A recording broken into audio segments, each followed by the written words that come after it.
하나님 말씀 신약 성경 249쪽 로마서 8장 12절 말씀입니다. 그러므로 형제들아 우리가 빚진 자로 돼 육신에게 져서 육신대로 살 것이 아니니라.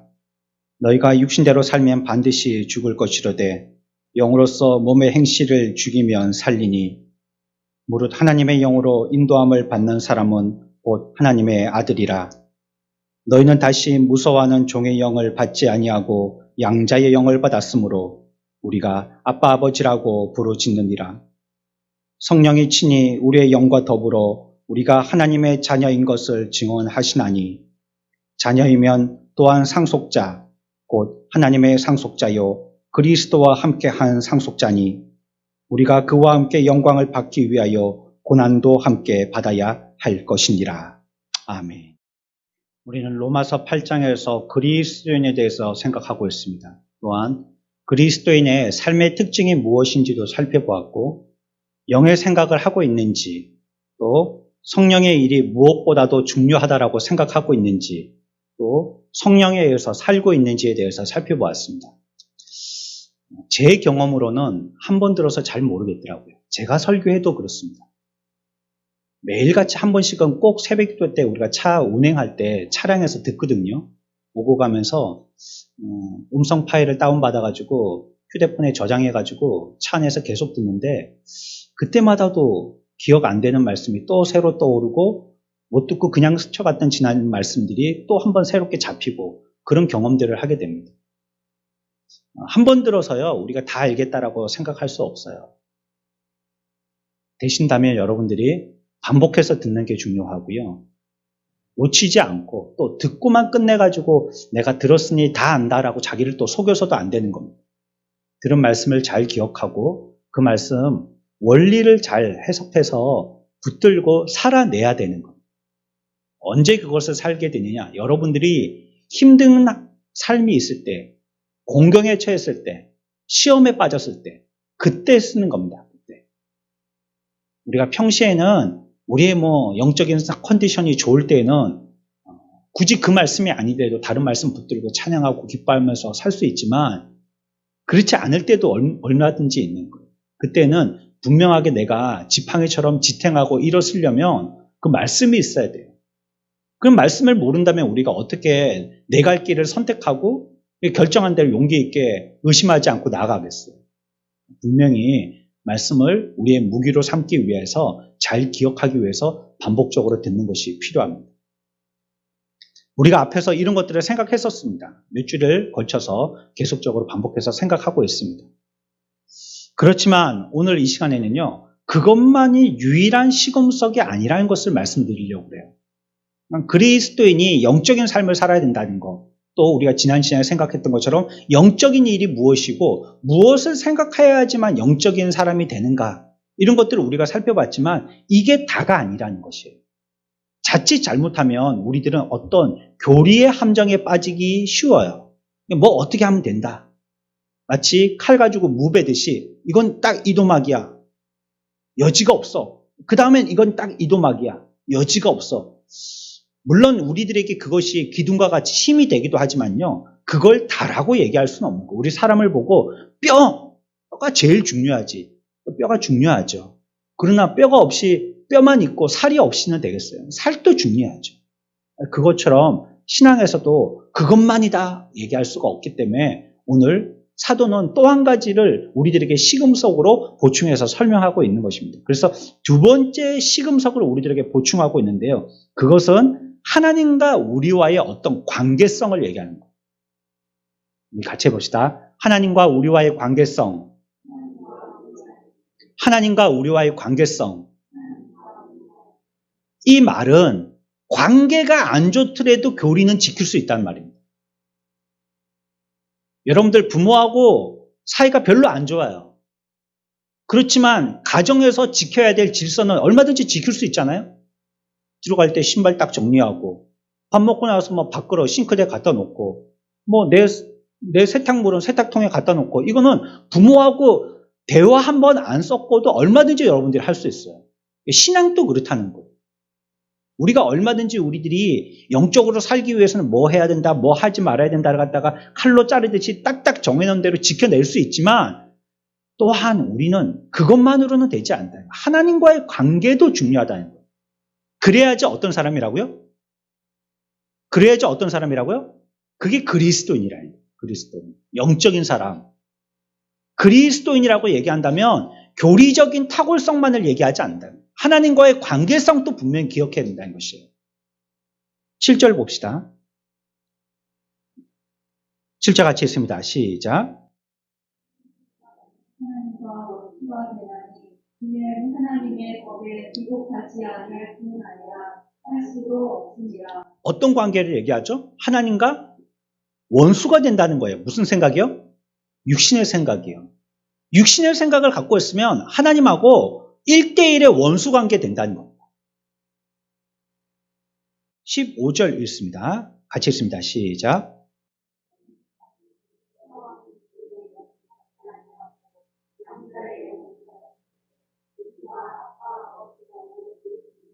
이 말씀도 마찬가지입니다. 앞에서는 육의 생각은요 원수가 된다고 했잖아요. 15절에서는요 양자의 영을 받았을 때는 하나님을 우리가 부를 때는 아빠라고 부를 수 있다는 거예요. 우리나라에 지금 아빠라고 얘기하는 이 단어하고 뜻은 같아요. 굉장히 비슷하게 발음되죠.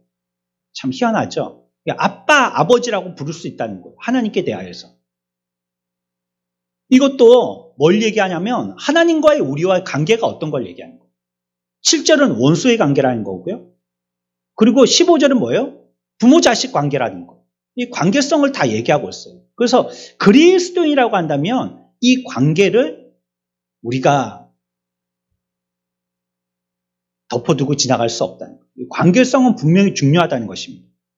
먼저 우리가 잘못 가지고 있는 일반적인 오류들을 몇 가지 살펴봐야 됩니다.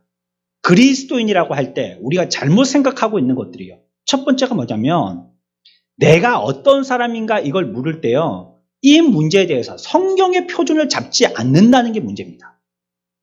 다시 얘기해서 내가 그리스도인인가 이 질문을 받을 때 그 질문에 대한 대답을 성경적인 것 가지고 대답하지 않더라는 거예요.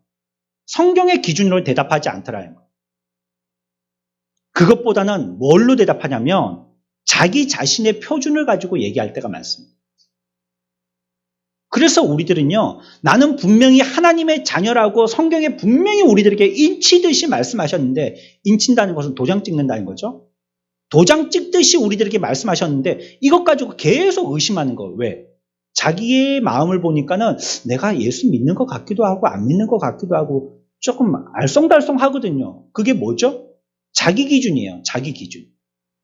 성경이 그렇다라고 얘기하든지 그렇지 않다라고 얘기하든지 성경이 분명하게 우리들에게 잡아주고 있는 기준이 있는데 이것으로서 자기를 판단하지 않고 자기 가지고 판단한다는 거예요. 자기 가지고. 나의 삶이라든지 나의 도덕이라든지 아니면 세상적인 사상이라든지 말이죠. 세상 사람들은 뭐가 어떻다라고 뭐가 좋은 거고 뭐가 나쁘다라고 얘기하니까 우리들도 그것 가지고 좋다라고 나쁘다라고 아니 그렇게 큰 사고가 났단 말이야. 예수 잘못 믿었네. 이렇게 얘기한다든지 야 그렇게 부자가 됐단 말이야. 예수 잘 믿었네. 이렇게 판단한다든지 이건 윤리고 도덕이고 세상 기준이거든요. 그걸로 얘기하지 하나님이 얘기하시는 성경 기준은 아닌 거예요. 그럼에도 우리들은 그것 가지고 판단하려고 하는 그런 생각의 경량이 굉장히 큰 거예요. 뭘 얘기하면 먼저 내게 나는 어떤가 이걸 먼저 생각하는 거예요. 그래서 지금까지 우리가 예수 믿으면서도 이렇게 믿지 못했다면 앞으로 남은 여생 얼마 남지 않았는데 죽으라고 훈련해야 됩니다. 그렇지 않으면 50년, 60년, 70년 지금까지 산 습관대로 또 생각하게 됩니다. 또 그게 불쑥 나와요 그냥. 군인들이 똑같은 훈련 왜 합니까? 지겹게. 맨날 똑같은 훈련입니다. 훈련소에 들어갈 거 제대할 때까지 똑같은 훈련 반복합니다. 그거 몸의 배이라고 하는 거예요. 그래야지 비상이 걸리면 자기도 모르게 몸이 그냥 동작하는 거예요. 그냥 반사적으로 동작하는 계속 그거 훈련하니까. 예수 믿는 사람도 마찬가지예요. 아, 뭐라 했더라? 이거 생각하는데 시간이 엄청나게 걸립니다. 이 생각이 손끝과 발끝까지 와닿는데는요, 평생 동안 안 되는 사람들도 있어요. 계속 훈련해야 됩니다. 중요한 질문을, 성경을 늘 말씀을 읽고 있지만요, 어떤 질문을 받았을 때 우리들은 늘 성경을 읽고 있잖아요. 그럼에도 불구하고 놀랍게도요, 성경에 없는 표준인 거짓된 자기 마음 가지고 정답을 찾으려고 한다는 거예요. 떠돌이 표준 가지고 그걸 갖다가 브랜드화 시킨다는 거예요. 그건 짝퉁인데, 진짜가 아닌데, 진짜는 따로 있는데 짝퉁 가지고 내 삶의 기준을 잡는다는 거, 이거 얼마나 위험한 짓입니까? 세상의 속담에도 돌다리도 두드려보고 지나가라는데, 신앙의 영에 죽고 사는 문제를 갖다가 자기의 거짓된 마음 가지고 그냥 짚어서 해결한단 말이에요. 내 마음은 거짓되다라고 성경은 선언하고 있잖아요. 근데 내 마음 가지고 그 표준 가지고 그 일을 갖다가 해결하고 결정한단 말이에요. 그것처럼 어리석은 게 어딨어요. 이 가면 안 될 줄 알면서 가는 거고, 밟으면 안 될 줄 알면서 지뢰를 밟는 거잖아요, 그게. 그것처럼 어리석은 게 어딨어요. 우리들은 그렇게 한다는 거예요. 당신 그리스도인입니까? 당신 영적인 사람입니까? 이걸 어떻게 해석하냐면 자기 기준 가지고 판단해요. 하나님과의 나와의 관계에서 어떠한가, 이 차원으로는 생각해보지 않는다는 거죠. 성경이 본문에서 우선적으로 우리들에게 제시하는 것은 하나님과 나와의 관계입니다. 나의 삶이 아니에요. 하나님하고 나하고 어떠냔 말이에요. 그래서 어떤 경우에는요, 그 예수 믿는 사람이 좀 고집불통처럼 보일 수도 있어요. 외통수처럼 보일 수도 있단 말이에요. 그러나 그 사람은 하나님과의 관계성을 지키기 위해서 그렇게 사는 거예요. 아니면 저 사람은 참 줏대 없이 흥청 보일 수도 있어요. 그러나 그 사람은요, 하나님과의 관계를 소중하게 생각하기 때문에 다른 사람들에게 뭐 물에 물 탄듯 술에 술 탄듯 그렇게 보일 수도 있는 거예요. 하나님과의 관계가 더 중요한 거예요, 그 사람. 뭐 이 사람하고 잃고 뭐 저 물질 잃고 뭐 저 시간 손해보고 하더라도 하나님과의 관계가 더 중요한 거예요, 이 사람. 그래서 우리가 판단하는 일반적인 판단의 오류의 한 가지, 이거 조심해야 된다는 거예요. 뭐가 더 중요해요? 하나님과의 관계 중요하다는 거예요. 내 삶이나 마음이 더 중요하지 않다는 거예요. 두 번째, 우리가 잘못을 범하고 있는 일반적인 오류입니다. 가장 중심적인 것을 가장 중요하다고 생각하지 않는 면이에요. 그거에 제일 중요하다라고 얘기한다면 그게 제일로 여겨야 되는데 그러지 않다는 거예요. 우리는 어디에 관심을 가지냐? 앞에서 얘기했던 거하고 연관이 되는데요. 내 상태와 기분, 조건 이런 것들에 큰 관심을 가집니다. 기독교를 설명할 때요, 나에게 죄를 용서하여 주시고 평안과 행복과 기쁨과 힘, 복과 소망을 준다라고 말하기가 쉽다는 거예요. 왜냐하면 내가 그거 좋아하니까. 내 기분이나 상태는 그런 걸 좋아하거든요.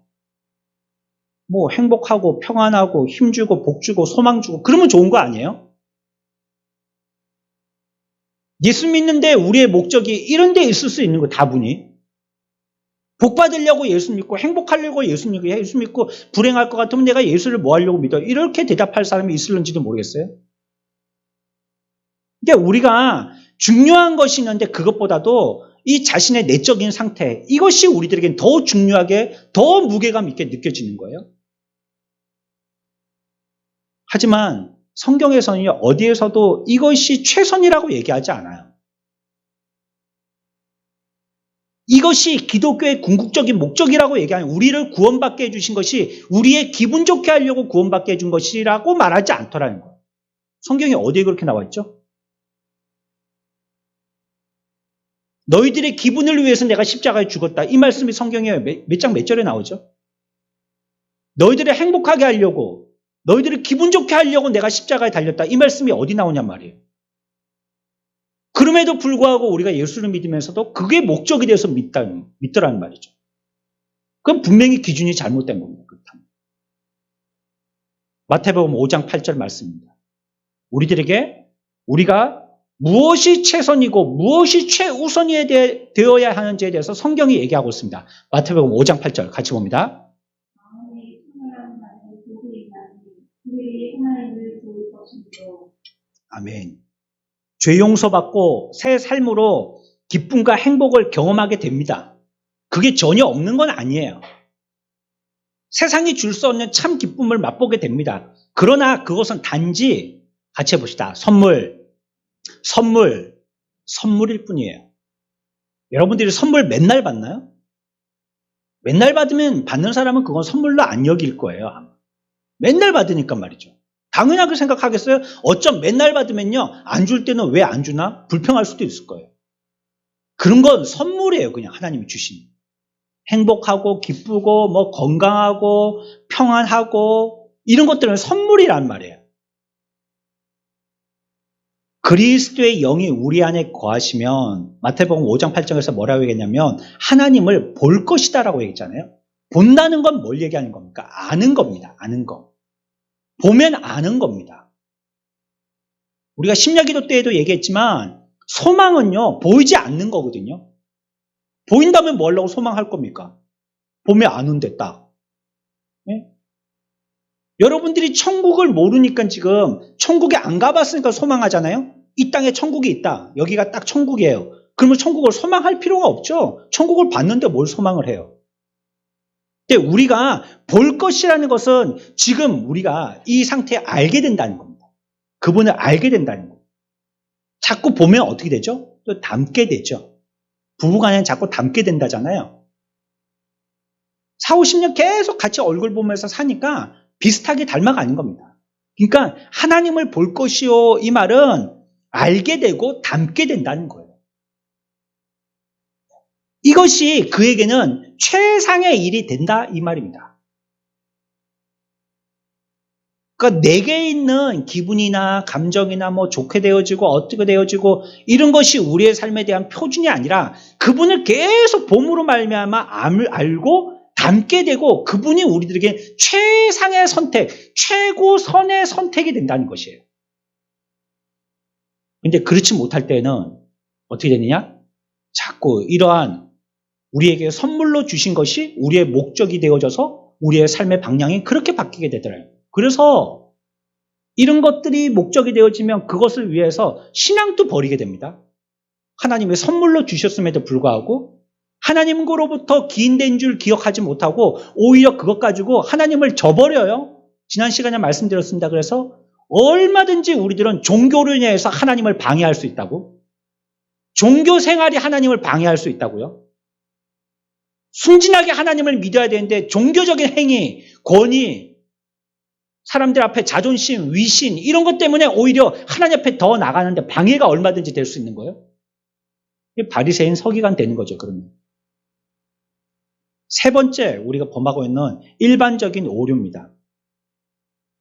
오늘 이 시대에 우리 가운데 있는 이 상황 가운데에서 이 일이 매우 중요하고 긴급한 것이 있는데 그걸 생각하지 않더라는 거예요. 두 번째는 가장 중심적인 것을 놓친다는 것이고요. 세 번째는요, 이 일에 대해서 긴급성을 깨닫지 못한다는 거예요. 교회사에 있어서요, 너무나도 조그만 겨자씨보다도 더 작은 믿음을 가지고 있으면서도요, 만족해하는 오늘날 시대와 같은 위험한 시기는 없었습니다. 오늘날은 믿음을 보기가 겨자씨보다도 작아서 없을 뿐더러 아예 없기도 하는데요. 그런데 그것을 너무나도 당연하게 만족하게 살고 있더라는 거예요. 여러분들이 성경의 고전들을 보십시오. 기독교 고전들 한번 읽어보세요. 교회백화점 가면요. 기독교 고전이라는 책이 있습니다. 시리즈로 막 100권 정도까지 나온 책들이 있습니다. 좋은 책들입니다. 스테디셀러입니다. 한번 읽어보십시오. 그때 항상 그들의 신앙에 대해서 지금 위기라고 얘기하고 있습니다. 지금 주님이 오실 때가 다 됐는데 지금 이렇게 앉아 있어서는 안 된다라고 얘기하고 있어요. 내가 지금 정신을 안 차리고 이렇게 믿음 생활을 해서는 안 된다라고 얘기하고 있는 거예요. 근데 그때는 얼마나 경건했는지 모릅니다, 사람들이. 옷 하나 입는 거, 말 하나 하는 거, 행동 거지, 사람들과의 관계 얼마나 거룩하고 경건했는지 모릅니다. 그럼에도 그 사람들은요, 자기들을 볼 때 우리는 지금 위기라고 얘기하는 거예요. 근데 오늘날은 어땠죠? 오늘날처럼 자유분방하게 내 나름대로의 신앙을 가지고 나의 길을 스스로 찾아가는, 성경은 분명히 양들은 목자의 음성을 듣는다는데 오히려 양들이 도망가가지고 목자가 말하면서 쫓아가야 되는 이런 형편이 되어 있는 이런 시대에 우리들은 너무나도 당연하게 그리고 너무나도 평안이 있더라는 거예요. 이 위기를 모른다는 거죠. 많은 사람들이 종교 생활을 하면서도 자신의 신앙 생활에 대해서는요, 사실적으로 무관심합니다. 아니, 교회에 나오는데도 자기의 신앙에 대해서, 자기 영적인 상태에 대해서 무관심한 거예요. 그런데 그걸 위험하다고 생각하지 않는 거예요. 실제적인 무신론적인 생활을 하고, 그래서 아주 특이하고 희한한 유혹에 노출되는데요. 그게 뭐냐면, 첫 번째 말씀드렸죠. 성경을 표준하지 않는다 했잖아요. 두 번째 말씀드렸죠. 뭐가 중요한지 모른다 했잖아요. 그러니까 이 사람들이 자기가 지금 어떤 상태인지를 성경을 통해서 정확하게 판단을 해내지 못하니까 자기의 상태를 어떻게 해서 짐작하느냐면 주변 사람들하고 비교해서 짐작하더라고요. 이런 유혹에 빠집니다. 예를 들면 내 주변에 모두 다 믿음이 약하거나 믿음이 없는 사람들이 있어요. 그러면 나는 어떻게 생각하느냐? 적어도 나는 믿음을 갖고 있는데 저 사람보다 낫지. 이렇게 생각하더라고요. 하나님의 성경 말씀으로 절대 평가하지 않고 모두 다 상대 평가해 버린다는 거. 자기가 좌절하고 실망할 때도 상대 평가. 자기가 흥분되고 유쾌할 때도 상대 평가. 다른 사람들보다 좀 나으면 좀 난 거고.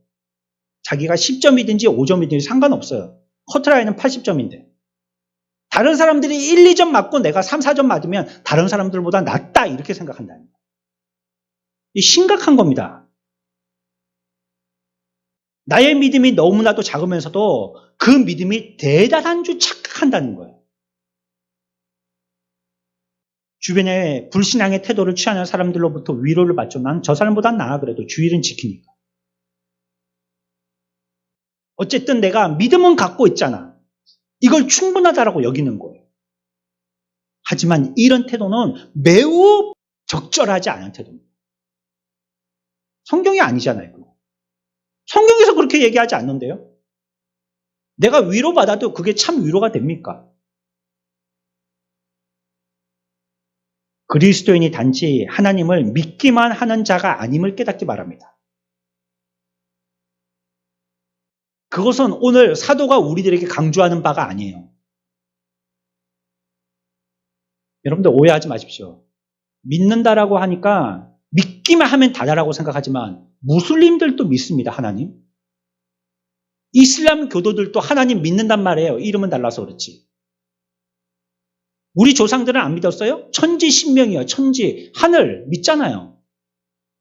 그리스 신화에서도 하늘은 믿습니다.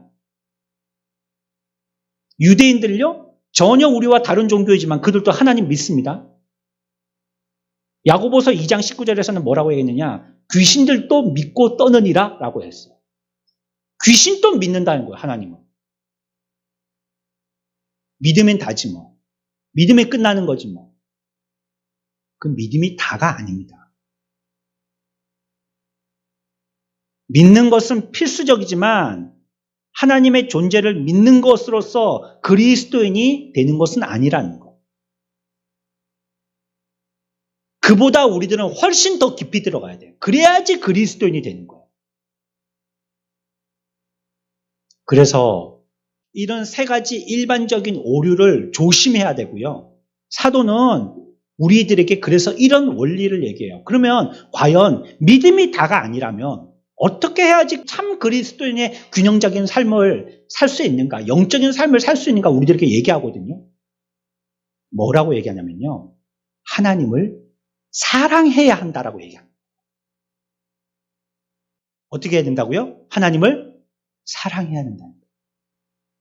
믿음이 다가 아니라 하나님을 사랑해야 된다는 거예요. 영의 생각은 명백히 하나님을 향한 사랑의 생각입니다. 그게 영의 생각입니다. 영의 생각을 갖고 있다면서 하나님과 대적의 마음이 되어 있다. 그거는 그리스도인 아니죠. 그게 영의 생각도 아닙니다. 하나님을 사랑한다는 말이 무슨 말일까요? 우리가 그냥 추상적으로 두리뭉실 넘어가지 말고요. 구체적으로 따져보자는 말이에요. 하나님을 사랑한다는 말이 무슨 말일까요? 많은 사람들이요. 하나님을 믿지만요. 하나님에 대해서 생각하는 거 사실 싫어합니다. 뭘 꼬치꼬치 그렇게 따져. 대충 하지. 그냥 은혜로 하지. 교회에서 많이 쓰는 말이죠. 관용어처럼 은혜로 하지. 대충 하자는 말입니다. 대충. 하나님이고 뭔고 따지지 말고 대충 하자는 말이에요. 그냥 잡히는 대로 쉽게 하자는 말이에요. 뭘 그렇게 꼬치꼬치 따져. 하나님을 생각하기 싫은 겁니다. 주먹국으로 하자는 거예요. 그냥 쉽게 편하게. 어떤 사람은 하나님의 울타리에서 벗어나는 일탈을 꿈꾸면서 설레어하는 사람도 있습니다. 이 산을 그 선을 살짝 넘으면서요. 야, 하나님 벌 주시나 어쩌나 살짝 아이고 그것도 괜찮네 뭐 이런 거. 아이고 뭐 다 괜찮아 뭐 우리가 뭐 꼭 술집 간다고 뭐 술 먹나 뭐. 괜찮아 뭐 은혜로 하는 거지. 우리가 예수 믿고 뭐 은혜 생활하는 거지 뭐. 아이 괜찮아 뭐 그런 데 가가지고 뭐 그래 놀 수도 있는 거지 뭐 그렇게 뭐. 괜찮다고요. 내 마음의 진심이 무엇인지는요. 우리의 삶이 힘들고 어려워질 때 환경이 나를 막 어디로 내몰고 대적하는 것처럼 보일 때 맨 처음 드는 내 생각으로 알 수 있습니다. 예전에 말씀드렸죠. 내가 어떤 마음을 간절히 소원하고 있느냐는 여러분들이 시간이 있을 때 뭘 하는지를 보면 안다고. 여유 있거나 시간이 있을 때 여러분들이 뭐 하는지 보면 아 거기에 간절했구나 아는 거예요. 여러분들이 시간 있으면 뭐 합니까? 너무 피곤하고 좀 쉬고 싶으면 시간 있을 때 잡니다. 그게 간절했던 거. 자는 게 너무 간절했던 거. 죽으라고 훈련할 때는 막 정신이 없었었는데 시간이 있으니까 뭐 합니까? 이제 가서 물 마시는 거죠. 목이 너무 말랐던 거. 그것처럼 우리들에게도 고난의 때, 환경이 우리를 갖다가 코너에 몰려고 할 때, 이때 내가 어떤 생각이 처음에 머리에 드는가, 이거 보면요. 내가 어떤 마음을 갖고 있고 그것이 진심인지를 알 수 있는 거예요. 위기의 때 내가 어떤 마음이 탁 드는지 보면 말이죠. 하나님을 생각할 때요. 하나님은 사랑의 하나님도 아니네 뭐. 이럴 때 도와주시지도 않고. 공평의 하나님도 아니네 뭐. 나 같은 사람은 복도 안 주시고 저런 사람은 잘 되게 해주시고. 이런 생각이 우리의 마음에 진심으로 든다면요. 하나님을 근본적으로요. 우리들은 적대시하고 있는 겁니다. 다시 얘기하면 육적인 생각을 하고 있는 겁니다. 그 사람은. 그러니까 이거는 하나님을 사랑하는 마음이 아니라는 겁니다. 하나님을 사랑한다 하면서 이런 위기의 때 딱 드는 생각이 하나님께 대해서 원망하고 불평하고 나를 돕지 않는다고 공평하지 않다라고 생각한다면 하나님을 사랑하는 마음이 아니라는 거예요. 사랑은 하지만 그래. 이런 거는 변명이 될 수 없습니다. 하나님께 대한 내 마음과 깊은 곳에서 우러나오는 나의 근본적인 느낌이 뭐냐는 거예요. 어떤 느낌이 들죠, 하나님께 대해서? 그분에 대해서 우리들은 어떤 느낌이 드냔 말이에요. 하나님을 생각할 때. 나의 궁극적인 하나님께 대한 태도는 뭐냐는 거예요. 이리저리 얻어 터져도 내가 하나님께 감사하냐는 말이죠. 내 다리가 뚝 두동강이 나도 하나님을 찬양하냐는 말이죠. 아니 내가 예수 믿고 이번 주일에 예배도 잘 드렸는데 나에게 이런 벌을 내리신단 말이야? 나에게 이런 저주를 내리신단 말이야? 이야 하나님 또 너무하시네. 우리에게 어떤 마음이 먼저 어떤 느낌이 드냐는 말이에요. 내가 하나님을 사랑한다고 한다면 말이죠. 여러분, 주님께 찾아와서요, 크고 첫째 되는 계명이 무엇인지 물었던 사람을 기억할 것입니다. 하나님, 이게 다른 말로 한다면요, 하나님, 예수 제일 잘 믿는 게 뭡니까? 이렇게 물은 겁니다. 첫째 되는 계명을 물은 거니까. 예수 제일 잘 믿는 게 뭐죠, 하나님? 이렇게 물은 겁니다. 여기에 대해서 예수님이 뭐라고 대답하셨죠? 마태복음 22장 37절입니다. 같이 봅시다. 예수께서 이르시되 내 마음을 다하고 목숨을 다하고 뜻을 다하여 주 너의 하나님을 사랑하라 하셨으니. 아멘. 뭐라고 얘기하셨죠? 주께서 하나님을 믿어야 된다. 예, 이거 부인하는 거 아닙니다. 제가 지금 믿지 말라고 얘기하는 거 아닙니다. 믿어야만 된다라고 끝이면 안 된다는 거예요. 믿기만 하고 끝이면 안 된다는 거예요. 우리들에게 어떻게 제일 잘 믿는 거죠? 어떻게 해야지 하나님을 가장 잘 섬기는 거죠? 질문은 우리가 가지고 있던 공경했을 때, 어려움했을 때, 똑같은 우리와 같은 형편이었을 때 우리가 질문했다는 거예요. 하나님, 예수님께. 그 예수님이 뭐라고 대답하셨냐면 믿어야만 된다라고 말씀하시지 아니하시고 어떻게 된다라고 말씀하셨다고요? 하나님을 사랑하라라고 말씀하셨다는 거예요. 그게 제일 잘 믿는 거다. 하나님 사랑하는 거. 하나님을 사랑하는 게 제일 잘 믿는 거다. 이거 우리들에게 얘기하셨다는 거예요. 그러면 우리들의 마음과 느낌이 지금 하나님을 사랑하는 쪽으로 기울어져 있냐는 말. 그러면 그 사람이 잘 믿는지 못 믿는지 판결 나겠죠? 내가 지금 잘 믿고 있는지 헛된 생각하는지 판단 나오죠. 그게 점수가 금방 나오잖아요. 내가 하나님을 사랑하란 말이에요. 주 너희 하나님을 사랑하라. 이것이 첫째 계명이라는 거예요. 우리는 단지 하나님을 믿기만 하도록 부르심받은 게 아니에요. 믿으면 끝나. 이제 믿었지? 예수 그리스도를 영접했지? 그래, 너 할 바 다 했어, 됐어. 이제 죽을 때까지 가만히 그냥 네가 알고 있던 대로 하고 싶은 대로 인간적인 생각과 윤리와 네 기분 마음대로 이렇게 살면 돼. 뭐 천국은 따놓은 당상이고 지옥은 죽어도 못 가니까 그래 그냥 대충 살면 되는 거야 뭐. 큰 문제 없어. 이렇게 얘기하지 않으신다는 거예요. 어떻게 보면 믿음이라는 전제보다 더 중요하고도 우리의 삶에서 치열하게 우리의 행동을 요하는 숙제가 무엇이냐면 하나님을 사랑하라는 거예요. 우리가 부르심 받은 것은요, 우리의 마음과 목숨과 뜻을 다해서, 우리의 마음과 목숨을 뜻을 다해서, 우리의 마음과 목숨과 뜻을 다해서 하나님을 사랑하라는 거예요. 대충 사랑하는 게 아니고요. 또한 뭐라고 그랬죠? 하나님을 사랑한 것과 같이 형제를 제 몸과 같이 사랑하라는 겁니다. 또 한 번 강조합니다. 우리가 예수 믿는 건 나 혼자 구원 신앙생활을 이루는 게 아닙니다. 신앙생활은요, 반드시 형제와 같이 하는 겁니다. 우리의 몸에서 뭐가 제일 중요합니까? 어떤 사람은 심장, 어떤 사람은 뇌 이렇게 생각하는 사람이 있겠죠? 그러면 뇌만 꺼내가지고 사람이라 할 수 있나요? 심장만 꺼내서 사람이라고 할 수 있나요? 아니요. 그건 꺼냈다는 것 자체가 벌써 죽었다는 거예요. 분리되는 것 자체가 죽었다는 걸 얘기합니다. 시간 문제지. 하나로 연결되고 결합되어 있어야지 사는 겁니다. 하나님을 사랑한다 하면 형제를 사랑하지 아니한다 하고 하나님을 사랑한다는 것은 모순이라는 말입니다. 말이 안 되는 소리예요. 하나님을 사랑하면 형제를 사랑해야 합니다. 그거 우리에게 얘기하시는 겁니다.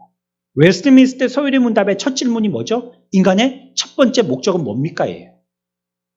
사람이 왜 살아야 되죠? 이걸 소요리 문답에서 묻고 있어요. 여기에 대한 대답은 뭡니까? 인간의 척적인 목적은 하나님을 영화롭게 하고 그분을 영원토록 즐거워하는 것이다 라고 대답하고 있습니다.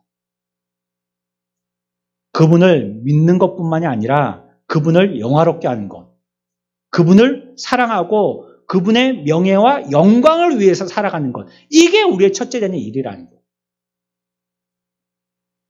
주변에 있는 사람들이 기준이 아니라는 말이에요. 내 기분이 기준이 아니라는 말이에요. 성경이 우리들에게 얘기하고 있는 것은요, 주님의 영광을 위해서, 주님의 명예를 위해서 사는 것, 그것이 우리의 삶의 목적이라는 거예요. 그렇다면 우리가 주님을 따라갈 때 주님이 십자가 지고 가실 때 그 장면을 우리가 이해할 수 있잖아요. 주님이 만약에 십자가 지고 가실 때 옆에서 채찍질하고 뺨 때리고 침 뱉고 기분 나빴다면요. 에라 들어서 못해 먹겠네 이거. 하늘에 불비 내려가지고 나한테 지금 이렇게 한 짓한 놈들 전부 다 불러 태워버려. 이렇게 해버리지 않겠어요? 우리가 만약에 예수님이라면 기분 감정대로 한다면 아이고 저런 사람들도 살고 있는데 저런 사람들도 종교 지도자라고 저렇게 막 사람들을 가르치고 있는데 야 나는 그래도 막 이 정도 살고 있으니까 그래도 막 표준은 한다. 평균은 한다. 우리 뭐 이렇게 생각할 수 있는 거 아니겠어요? 그러나 우리의 목적은요. 하나님을 영원토록 즐거워하는 것이에요. 그렇다면 내가 기분 나쁘든지 마음 상하든지 누가 어쨌든지 이게 하나님께 영광과 명예가 되어야 한다는 거예요. 주님께는 그것이 자신의 삶을 살게 하는 길라잡이였고 원리였고 통제 수단이었어요. 하나님의 명예, 하나님의 영광 그것뿐이었어요. 주님은. 그분의 이것을 위해서라면 어떤 것도 감수하려고 하셨어요. 그래서 가라사대라는 말씀을 자꾸 쓰시잖아요. 하나님의 말씀하시기를 이 뜻입니다. 가라사대는. 내가 하고 싶은 대로 말하고 싶지만 내가 하고 싶은 대로 말하기보다 성경 하나님이 뭐라고 말씀하셨는지 그거 내가 얘기하겠다는 거예요. 철저하게 하나님의 명예, 하나님의 영광을 위한 삶이죠. 말하는 것조차도 내 마음대로 아무렇게나 나온다고 툭 내뱉지 않더라는 것이에요. 그러므로 그리스도의 영이 우리 속에 거하는지의 여부를 묵상할 때 이 원리는 우리에게 동등하게 적용되는 거예요. 마태복음 10장 37절의 말씀입니다. 같이 봅시다. 아버지나 어머니를 나보다 더 사랑하는 자는 내게 합당하지 아니하고 아들이나 딸을 나보다 더 사랑하는 자도 내게 합당하지 아니하며. 아멘. 오해하지 마십시오. 그러면 아버지, 아들, 딸, 온 가정이 해체되라 이 말 하는 거 아닙니다. 사랑하는데 뭐 하지 말라고요? 뭐 하지 말라고요? 더 사랑하지 말라는 거예요. 더라는 더. 왜 사랑 안 해요? 뭐 부모가 자녀 사랑하는데 사랑하지 말라고 안 사랑해집니까? 자동인데 그거는. 그러나 성경은 우리들에게 표준으로 정해주기를 더 사랑하지 말라는 거예요. 더. 그러면 더 위에는 누군데? 누구예요? 이게 하나님이시라는 거예요. 하나님.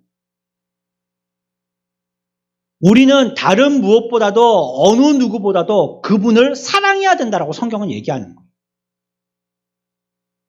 그리스도께서는 그분이 최우선이 돼야 된다라고 우리들에게 가르치고 있는 거예요. 최우선이어야 된다. 그분을 가장 사랑해야 된다. 그게 우리가 믿는 거다. 이거 얘기하고 있는 거예요. 그래서 우리가 믿음이 없다고 한다면 그거는 단도직입적으로 뭘 얘기하느냐? 하나님을 최우선하지 않았다는 겁니다.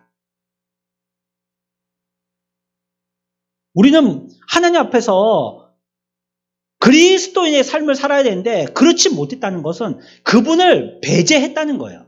아니면 그분을 차순위로 뒀다는 거예요. 하긴 하는데 그분이 1순위가 아니라는 거예요.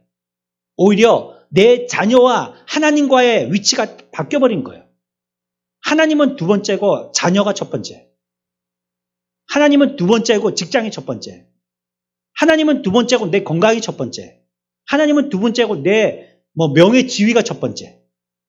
이렇게 되더라고요. 그러면 안 된다. 최우선이어야 된다. 이렇게 얘기하는 거예요. 정통교리 매우 중요합니다.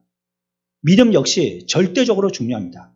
그러나 사도는 우리들에게 추가적으로 시금석을 제시하는데 이걸 얘기하고 있는 거예요. 그래서 그런 것도 중요하지만 이것보다도 우리들은 더 뛰어넘는 자가 돼. 더 깊은 쪽으로 안으로 들어갈 줄 아는 자가 된다. 그걸 얘기하는 겁니다. 그러니 오늘날 예수 믿는다고 하면서 얼마나 펄펄 먼지나게 예수 믿는 사람들이 많습니까? 맹성하게 예수 믿는 사람들이 많습니다. 교리적으로만 믿는다는 거예요. 교리적으로만.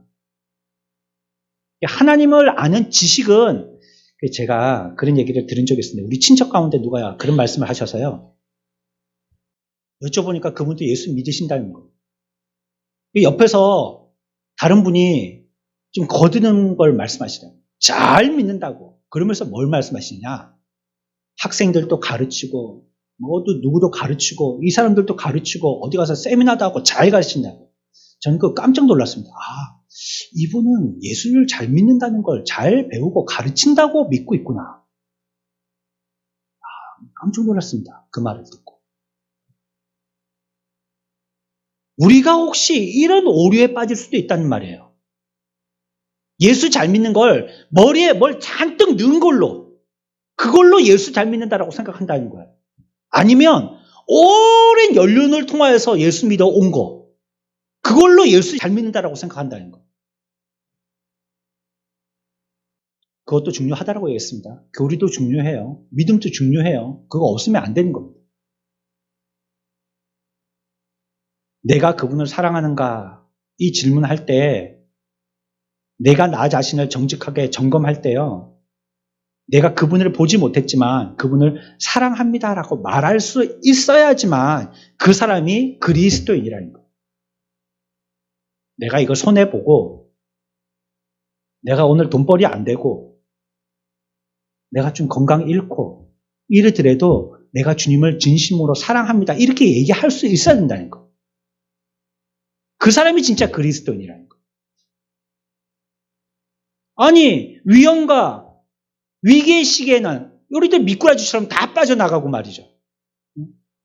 그래 놓고는 머리로는 하나님에 대한 아는 지식은 막 가득 들어있고 막 책이 막 100권, 20, 막 200권 들어있고 그런데 그런 상황에 가서는 이렇게 저렇게 그 교리 그래서 종교가 우리에게 신앙에 방해가 된다는 거예요.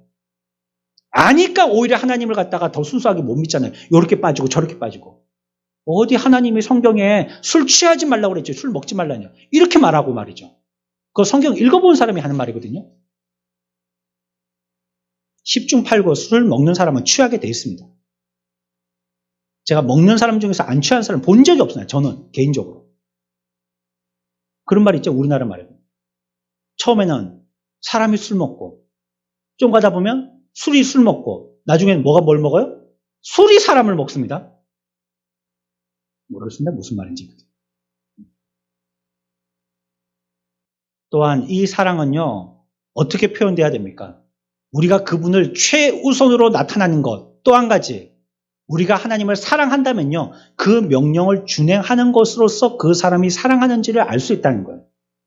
위기의 때에 내가 어떤 느낌, 어떤 감정이 드느냐. 이거 첫 번째로 딱 떠오르는 거 있죠? 이거 가지고 내가 주님을 사랑하는가 알 수 있고 또한 내가 그분의 명령을 힘써 지키는가를 보면 또 그분을 사랑하는 줄 알 수 있다는 거예요. 근데 이거는요. 우리가 엄밀하게 좀 더 따져봐야 됩니다. 앞에서 말씀드렸죠? 부모하고 관계가 안 좋아도 가족 간에 지켜야 될 질서 지키는 사람 있다고요. 근데 이 차원에서 한 발짝 더 들어가야 된다는 거예요. 그래서 오늘 15절에서는 어떤 단어를 쓰고 있냐면요. 양자의 영이라는 단어를 쓰고 있습니다. 양자의 영. 15절만 봅니다. 시작. 너희는 다시 무서워하는 종의 영을 받지 아니하고 왕자의 영을 받았으므로 우리가 아빠 아버지라고 부르짖으며 관계가 안 좋으면서도 질서를 지키는 사람은 어떤 영을 받은 사람이요? 예. 여러분 잘 들으세요. 예? 아니 목사님이 설교할 때 그렇게 얘기했다 이러면 큰일 납니다. 예? 뭐 이건 뭐 증거가 있으니까 뭐 동영상이 찍히니까 뭐 그런 말 할 수 없겠죠. 예? 하나님과의 관계가 안 좋으면서도 믿음을 철저하게 지키는 사람, 그런 사람은 어떤 영의 사람이라고요? 무서워하는 종의 영을 받은 사람입니다. 관계 안 좋아도 얼마든지 질서 지켜나갈 수 있다는 겁니다. 굉장히 종교적인 삶을 살 수 있다는 거예요. 하나님과 관계가 안 좋아도 말이죠. 그래서 우리들에게 얘기하는 게 이 사랑이라는 것은 명령을 준행하는 건데 그게 종의 영으로서의 무서워하는 그런 영으로서의 지키는 것이 아니라는 걸 얘기하는 거예요. 그거 오해하지 마라 하는 거예요. 그렇게 지키는 게 아니다. 어떻게 지켜야 된다고요? 무슨 영으로 지켜야 된다고요? 양자의 영으로 지켜야 된다. 두려워하는 종의 영으로 지키는 게 아니고 양자의 영으로서 지켜야 된다. 그게 그 명령을 기쁨과 감사함으로써 지키는 것이다. 이렇게 얘기하는 거예요. 그래서요. 우리가 하나님과의 관계가 안 좋으면서도 무엇인가를 행할 때는 우리의 마음에 어떤 게 있냐면요. 두려움이 있습니다. 두려움. 벌 받을까봐. 주의를 왜 지키냐? 벌 받을까봐요. 혹시 내가 아니면 우리 자식들에게라도 혹시 뭐 잘못될까봐. 후손이 잘못될까봐. 그래서라도 종교적으로 주의를 지키려고 하는 거예요. 그건 무슨 영이요? 종의 영, 종의 영.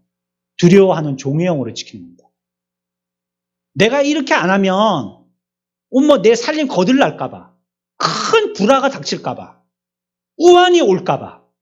그래서 믿는 거, 그거는 두려워하는 종의 영입니다. 그래서 우리나라 무속신앙이 그렇잖아요. 신을 굉장히 두려워합니다. 두려워해요. 빕니다 막. 아이고 제발 좀 천지신명이여 우리 조상신이시여 제사를 지낼 때도 이래가지고 우리 집에 하여튼 복되게 달라는 거예요. 네? 두려워하기 때문에 그러거든요. 겁나기 때문에 그런 것입니다.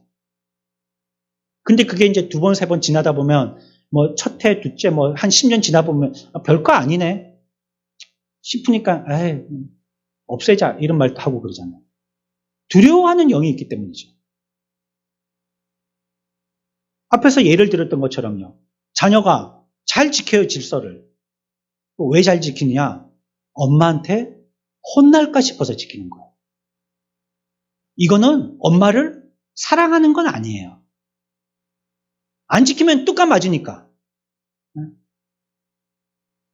그게 겁나가지고 그래 지키는 거지 하나님을 사랑해서 지키는 건 아니라면 그렇게 지키는 건 아니다는 거예요. 하나님을 사랑한다고 할 때는 종의 영으로서 두려워서 지키는 게 아니라는 거예요.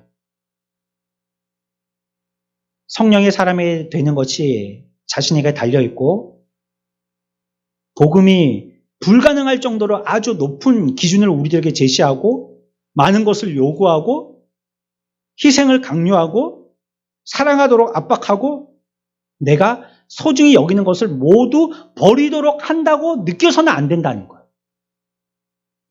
야, 예수 믿는 게 이게 손해보는 거구나 이게. 근데 안 믿으면 벌 내린다 하니까 지옥 간다 하니까 아이고 두렵고 무섭지만 그럼 믿어야 되겠구나. 이렇게 하는 건 하나님을 사랑하는 게 아니란 말이에요. 두려워하는 종의 영에 의해서 믿고 있는 거고 믿는 척하는 겁니다. 요한일서 4장 18절입니다. 같이 봅니다. 시작. 사람 안에 두려움이 없고 온전한 사람이 두려움을 내친다니 두려움에는 형벌이 있습니다. 두려워하는 자는 사랑 안에서 온전히 이루지 못하였느니라. 아멘. 두 단어가 계속적으로 대조하죠. 무슨 단어와 무슨 단어입니까? 사랑과 두려움입니다. 사랑과 두려움은 같이 가지 않는다는 거예요. 사랑과 두려움은 같이 가지 않아요. 사랑은 두려움을 내쫓는다는 거예요. 여러분들이 진짜 부모님을 사랑해 보십시오. 두려워서 쩔쩔 맵니까? 물론 성경은 이렇게 얘기하고 있어요. 우리가 하나님을 믿을 때 경건한 두려움을 가지라고 얘기하고 있어요. 우리가 하나님 앞에 예배 드리러 올 때 쓰리팔 질질 끌고 오면 안 되잖아요. 그렇죠? 아무거나 뭐 아무 생각이나 막 잡된 생각 가지고 오면 안 되잖아요. 예배 드리는데 다리 딱 꼬고 팔 이렇게 해서 목사 뭐라고 얘기하는지 보자. 이렇게 막 안락의자에 누운 것처럼 영화 보듯이 이래 갖고 되는 게 아니잖아요. 네? 하나님 앞에 예배할 때 그런 자세가 우리가 온당한 자세가 아니잖아요. 그런데 우리가 그런 것들을 할 때, 야, 이거 잘못하면 하나님 앞에 벌 받을까봐. 그래서 하는 것도 아니거든요. 하나님을 경건한 두려움으로 가지라라고 하는 것은 여기서는 우리가 공손의 의미를 뜻하는 거예요. 공손의 경외. 이걸 얘기하는 거예요. 이거는 우리를 고통에 시달리게 하는 두려움이 아니라는 거예요. 존경에 의한 두려움이고요. 하나님께 대해서 우리가 경건한 경외심에 의한 두려움인 거예요. 이것은 오직 사랑으로만 알 수 있는 두려움이고요. 존경심에 기초한 두려움이에요. 사랑하는 대상자들에게 상처를 주거나 근심을 끼치지 않을까 염려하는 두려움이에요. 혹시 그러면 어쩌지? 그 사랑이라는 것은요. 경외심과 존경심으로 이루어진 거룩한 사랑이에요. 그런 두려움이에요. 실질적으로는 하나님께 대해서 사랑의 마음이 하나도 없으면서 말이죠. 마음은 늘 하나님께 대해서 원망 불평 갖고 있으면서 말이죠. 맹수의 발톱과 같이 딱 가리고만 있고 하는 척만 하고 있는 겉으로만 사랑하는 채 하고 굽실거리는 그런 사랑이 아니라는 거예요.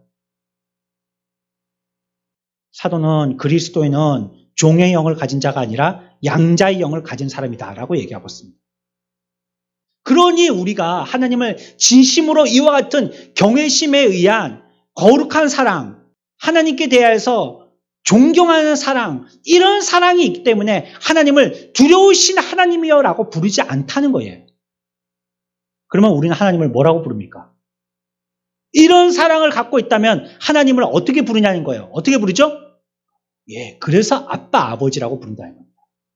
그렇기 때문에 하나님을 부를 때. 아빠라고 부르는 거예요. 두려우면요, 아빠라고 못 부르잖아요. 부를 수나 있겠어요, 두렵다면? 이 말은 그리스도인은 하나님을 단순하게 사랑하는 것이 아니라는 말입니다. 부모를 향한 자녀의 사랑에서 느끼는 사랑, 그 사랑과 비슷하다는 것. 시편 기자는 그래서 그 사랑을 이렇게 표현하였어요. 시편 27편 10절입니다. 같이 봅니다.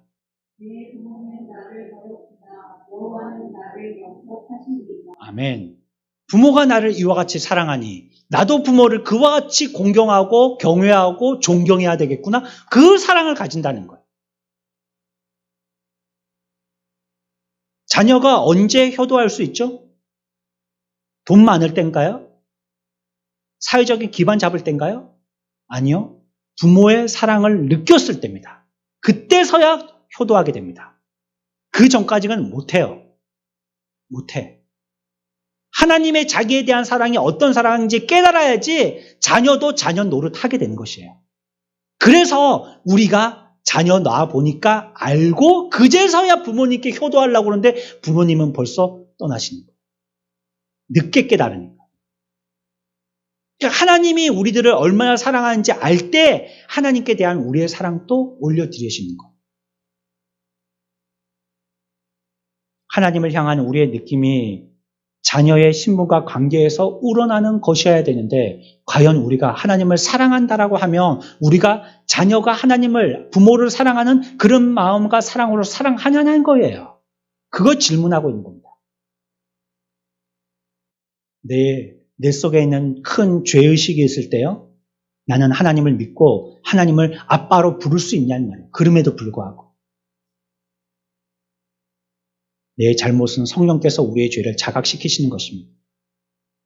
우리가 하나님을 사랑하는지 여부를 시험할 수 있는 최상의 방법은요, 우리가 죄를 범했을 때 무엇을 느끼는지 조사하고 확인하는 겁니다. 나의 느낌이 심판자 앞에 선 죄수와 같은 느낌인지 아니면 사랑이 많은 거룩한 아버지의 앞에 있는 그런 느낌인지, 잘못을 범하여서 꿇어앉아 있지만 여전히 부모의 사랑을 느끼고 있는 아이와 같은 심정인지, 아니면 판결이 어떻게 내려질까 심장이 쫄깃해지면서 피고인석에 앉아있는 죄수와 같은 느낌인지, 우리 그걸 묻고 있는 거예요. 과연 우리들은 하나님 앞에 어떤 느낌인지 말이죠. 여러분을 무릎 꿇게 한 그 일들에 대해서 그저 불쾌하고 화가 나는 것으로 그친다면 우리들은 육신의 생각을 가지고 있다는 뜻입니다. 그러나 만일 여러분 속에 여전히 죄를 사랑하는 마음이 있는 것으로서 슬퍼하는 마음이 있다면 그것은 하나님의 자녀인 것에 대한 증표라고 얘기할 수 있습니다. 왜? 내 죄 때문에 부모가 근심하실 테니까. 내가 이렇게 사는 것 때문에 부모가 속상해 하실 거니까. 그러니까 그걸 마음 아파하는 거예요. 그 사람이 하나님을 진심으로 사랑하는 사람이라는 거예요. 율법 때문이 아니고 말이죠. 요한복음 21장에 예수님의 부활 이후에 베드로에 관한 얘기가 나옵니다.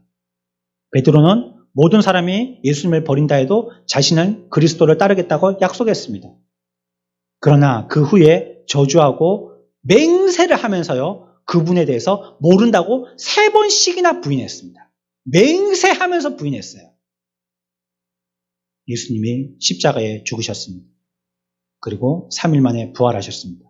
그리고 주님은 자기를 부인했던 베드로를 찾아 갈릴리 호숫가로 가십니다. 요한복음 21장 15절입니다. 같이 읽습니다. 그들이 조각 먹은 후에 예수께서 시몬 베드로에게 이르시되 요한의 아들 시몬아, 내가 이 사람들보다 나를 더 사랑하느냐 하시니 이르되 주님 부러워나이다. 내가 주님을 사랑하는 줄 주님께서 아시나이다. 이르시되 내 어린 양을 먹이라 하시고. 첫 번째 질문이죠. 뭘 물어보셨죠? 너 잘 믿니? 너 율법 잘 지켰니? 교회에서 헌신 봉사 많이 했니? 성경 공부 많이 했니? 10년 이상 다녔니? 11조 했니? 이런 거 물으셨나요, 예수님이? 철저하게 배신한 베드로에게 찾아가서 첫 번째 듣고 싶었던 대답은요, 네가 나를 사랑하느냐 물으신 거예요. 오늘날 우리들이요, 하나님을 믿는다고 하면서 하나님은 안 사랑하고 종교적인 종교인 되어지는 사람들이 많아요. 또 묻습니다. 두 번 묻습니다. 또 세 번째 묻습니다. 이제 21장 16절입니다. 같이 봅니다. 또 두 번째 이르시되 요한의 아들이시구나. 내가 나를 사랑하느냐 하시니. 이르되 주님 부러워나이다. 내가 주님을 사랑하는 줄 주님께서 아시나이다. 이르시되 내 양을 치라 하시고. 주님이 또 물으시는 겁니다. 우리들에게 뭘 또 듣고 싶으신 거죠? 정말 너 나 사랑하니? 나 사랑한다면 이런 일들 당할 때 부모님을 생각하니? 너 말고 말이야. 나 생각하냐는 말이야. 다시 물어보시는 거예요. 나 사랑하니? 그런 위기 때 구석에 모면 할 수 있지만 구석의 코너에 몰릴 때 너 나 사랑하니? 너 부인했니? 뭐 알고 있니? 아니요. 너 나 사랑하니? 이건 물으셨던 거예요. 여러분은 자신의 죄와 실패를 완화시킬 수 있는 어떤 변명이나 변호를 하나도 할 수 없다고 느낄 때요. 마음 깊은 곳에서 우러나오는 상한 음성으로 주여 모든 것을 아시오니 내가 주를 사랑하는 줄 주께서 아십니다. 라고 고백할 줄 알아요. 그것이 양자의 영입니다. 모든 죄와 실패에도 불구하고 그 영은 여전히 하나님을 향해 아빠, 아버지라고 부르짖습니다.